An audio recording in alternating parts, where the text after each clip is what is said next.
విజయవాడ సున్నపు సెంటర్ వద్ద కొండ చర్యలు విరిగిపడిన ఘటనలో రెస్క్యూ ఆపరేషన్ కొనసాగుతోంది. మృతుల సంఖ్య 4కు చేరింది. శిథిలాల కింద చిక్కుకున్న వారిని కాపాడేందుకు తీవ్రంగా శ్రమిస్తున్నారు సిబ్బంది. శిథిలాల మీద పడి గాయపడిన వారిని ఆసుపత్రులకు తరలించారు. మృతుల కుటుంబాలకు ప్రభుత్వం 5 లక్షల రూపాయల ఎక్స్ గ్రేషియో ప్రకటించింది. ఇటు ఇంద్రకీలాద్రిపై అమ్మవారి ఘాట్ రోడ్డును మూసివేశారు ఆలయ అధికారులు. వర్షం కారణంగా కొండ చర్యలు విరిగిపడే అవకాశం ఉండడంతో ముందస్తు జాగ్రత్తగా ఘాట్ రోడ్డును మూసివేసినట్టు ఆలయ అధికారులు చెబుతున్నారు. ఘాట్ రోడ్డు కింద ఇప్పటికే 3 చెట్లు కూలిపోయాయి. దీంతో కూలిన చెట్లను వీఎంసీ సిబ్బంది తొలగిస్తున్నారు.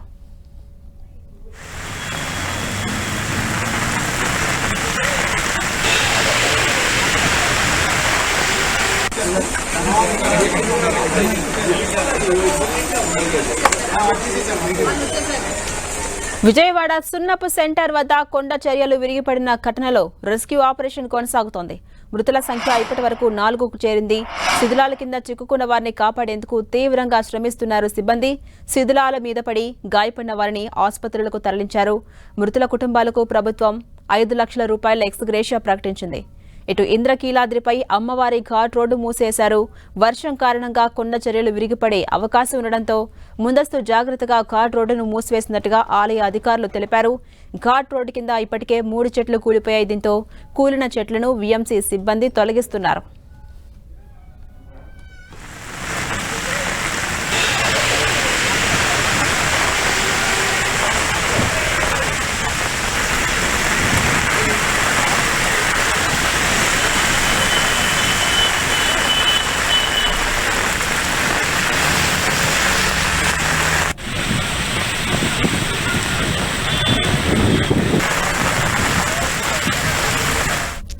విజయవాడ సున్నపు సెంటర్ వద్ద కొండ చర్యలు విరిగిపడిన ఘటనలో రెస్క్యూ ఆపరేషన్ కొనసాగుతోంది. మృతుల సంఖ్య ఇప్పటి వరకు 4కు చేరింది. శిథిలాల కింద చిక్కుకున్న వారిని కాపాడేందుకు తీవ్రంగా శ్రమిస్తున్నారు సిబ్బంది. ఇదే అంశంపై మరింత సమాచారం మా ప్రతినిధి తిరుమలరావు అందిస్తారు. తిరుమలరావు, ఝాన్సీరాణి ఈరోజు ఉదయం 6:50 మొగలరాజపురంలోని సున్నపేట సెంటర్ లోపల కొండ చర్యలు విరిగిపడటం జరిగింది. ఈ ఘటనకు సంబంధించి మొత్తము 9 మంది ఉండాలని చెప్పేసి తెలిస్తే ఇప్పటికీ సంబంధించి 4 మృతదేహాలు వెలుగు తీయడం జరిగింది. ఈ యొక్క 4గురికి సంబంధించి ఎవరైతే ఉన్నారో హాస్పిటల్ అయితే చికిత్స పొందుతున్నారో వాళ్ళు ఒక మనిషికి కొంచెం ఇబ్బందికరంగా ఉందని చెప్పేసి వైద్యులే చెప్తున్నారు. మరో ఒక బస్సుకు సంబంధించి కొండ చర్యలు కింద భాగంలో వీళ్ళు ఉండారు. ఆ కొండ చర్యలు చాలా భారీ ఎత్తున రాయి పడటంతో వాళ్ళు తీసేందుకు కూడా రెస్క్యూ ఆపరేషన్ అయితే చేస్తున్నారు.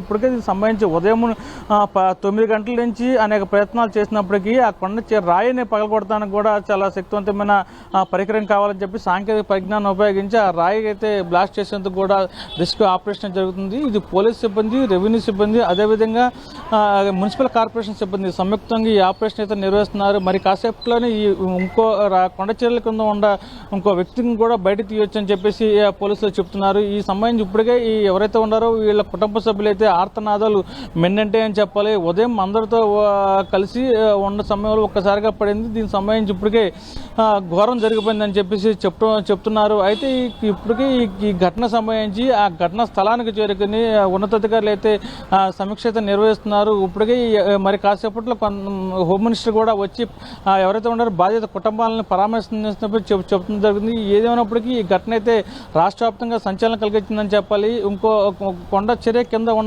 కొంత వ్యక్తిని కూడా బయట తీస్తే అసలు ఏం జరిగింది, లోపల ఇంకా ఏమైనా ఉన్నాయా అనేది కూడా తెలియాల్సి ఉంది. మనకు తెలిసిన సమాచారం అయితే నిన్న బీహార్ ఎవరైతే ఉన్నారో గుజరాత్ చెందిన 4 ఇంట్లో ఉన్నారు. వాళ్ళు కొంచెం 4 స్నేహితులు ఇంకో 2 వచ్చారు, పార్టీ చేసుకున్నారని చెప్పేసి తెలుస్తుంది. వాళ్ళు పార్టీ చేసుకున్న ఆ ఇంట్లోనే ఉండారా లేకపోతే పార్టీ చేసుకుని నైటే వెళ్ళిపోయారు అనేది మాత్రం కొంత తెలియాల్సి ఉంది. ఏదైనప్పటికీ ఆ పార్టీ చేసుకునే వాళ్ళు కూడా 6 కూడా కిందే ఉంటే ఇంకా చాలా విఘాతం కలిగితేనే చెప్పాలి. ఝాన్సీ, అంటే తిరుమలరావు, అటు అమ్మవారి ఘాట్ రోడ్డును కూడా మూసివేశారు కదా, ఆలయ అధికారులు ఎన్ని రోజుల పాటు ఈ నిర్ణయం తీసుకున్నారు? ఝాన్సీ మరో పక్కన ఏదైతే ఉందో దుర్గగుడి పైనుంచి సమాచార కేంద్రం మీద కొండ చర్యలు విరిగిపడ్డాయి. అయితే ఆ సమయంలో సమాచార కేంద్రాన్ని వేరే చోటుకు మార్చడం వల్ల పెద్ద ప్రమాదం తప్పిందని చెప్పాలి. లేని పక్షంలో అక్కడ కూడా దుర్గగుడి మీద కూడా భారీ ప్రమాదం చోటు చూసుకుని చెప్పాలి. ఈ ఘటన సంబంధించి ఇప్పటికే ఉదయం నుంచి భారీ వర్షాలు పడటంతో ఘాట్ రోడ్డు మూసివేశారు.